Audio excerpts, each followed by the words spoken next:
तो जैसे कि मैंने म्यूचुअल फंड वाले वीडियो में कहा था कि आप अपने गोल के हिसाब से कैसे म्यूचुअल फंड चूज करेंगे, उसके ऊपर एक डिटेल वीडियो लाऊंगा। तो हियर इज इट। तो आज की इस वीडियो में मैं आपको यही समझाऊंगा कि आप अपने गोल के हिसाब से म्यूचुअल फंड्स में अपने रिसर्च के बेस पर कैसे इन्वेस्ट कर सकते हो। तो किसी भी म्यूचुअल फंड में इन्वेस्ट करने से पहले आपके पास एक या उससे ज़्यादा गोल होना ज़रूरी है, जिससे कि आप अपने गोल के हिसाब से अपने रिस्क को एडजस्ट कर सको। जैसे कि कुछ लोग घर या गाड़ी खरीदने के लिए म्यूचुअल फंड में इन्वेस्ट करते हैं, कुछ लोग अपने शादी या बच्चों के एजुकेशन के लिए या ट्रैवलिंग के लिए म्यूचुअल फंड में इन्वेस्ट करते हैं, और कुछ लोग अपने रिटायरमेंट के लिए भी म्यूचुअल फंड में इन्वेस्ट करते हैं। ऐसे ही बहुत से गोल्स हैं जो आपके पास भी होंगे, जिसके मुताबिक आपको आपके इन्वेस्टमेंट के टाइम लिमिट का भी पता चल जाएगा, और आपको इन्हीं गोल के बेस पर म्यूचुअल फंड में अपने रिस्क को एडजस्ट करना चाहिए। तो सबसे पहले किसी भी म्यूचुअल फंड में इन्वेस्ट करने से पहले आपको आपके रिस्क टेकिंग लिमिट को देखना होगा कि आप कितना ज़्यादा या कम रिस्क ले सकते हैं।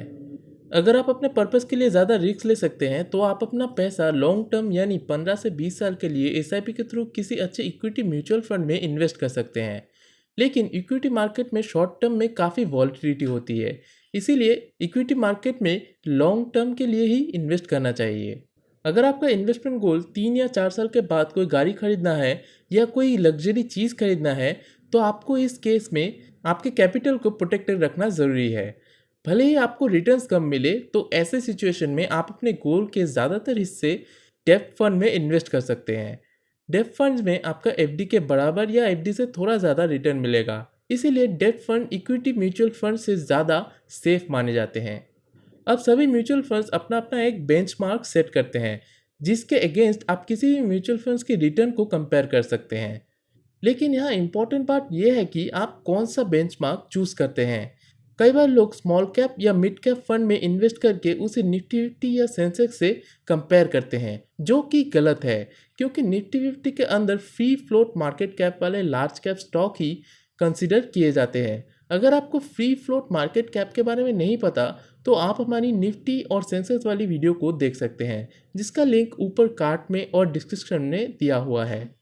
तो लार्ज कैप स्टॉक्स के लिस्ट होने से सेंसेक्स और निफ्टी में रिस्क कम होता है। तो अब सवाल आता है कि स्मॉल कैप और मिड कैप वाले फंड्स को तो निफ्टी और सेंसेक्स को बीट करना ही चाहिए, क्योंकि वो निफ्टी और सेंसेक्स से कंपैरेटिवली ज़्यादा रिस्क ले रहे हैं, जो कि ज़्यादातर स्मॉल और मिड कैप फंड्स इन्हें बीट करते भी हैं, लेकिन इनमें वॉलेटिलिटी बहुत ज़्यादा होती है।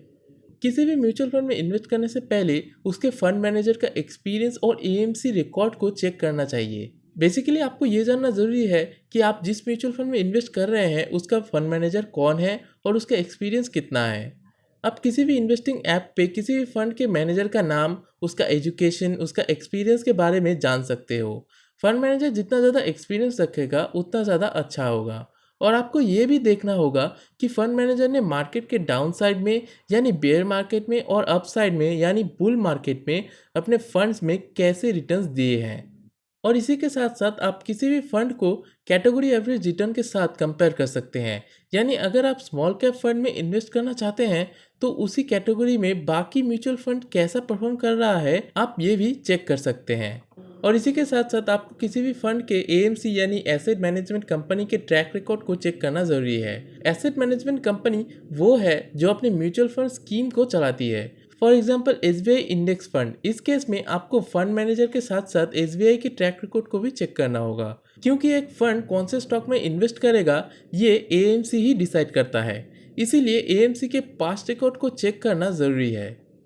किसी भी फंड का एक्सपेंस रेशियो आपको इन्वेस्ट करने से पहले देख लेना चाहिए।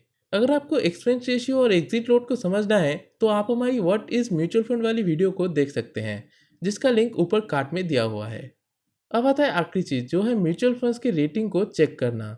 आप जिस भी म्यूचुअल फंड में इन्वेस्ट करें उसका रेटिंग आपको चेक कर लेना ज़रूरी है।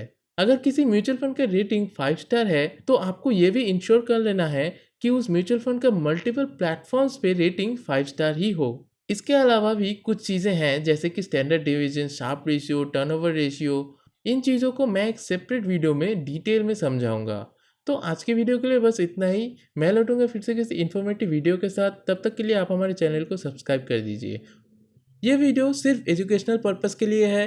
किसी भी म्यूचुअल फंड में इन्वेस्ट करने से पहले अपना रिसर्च ज़रूर कर ले।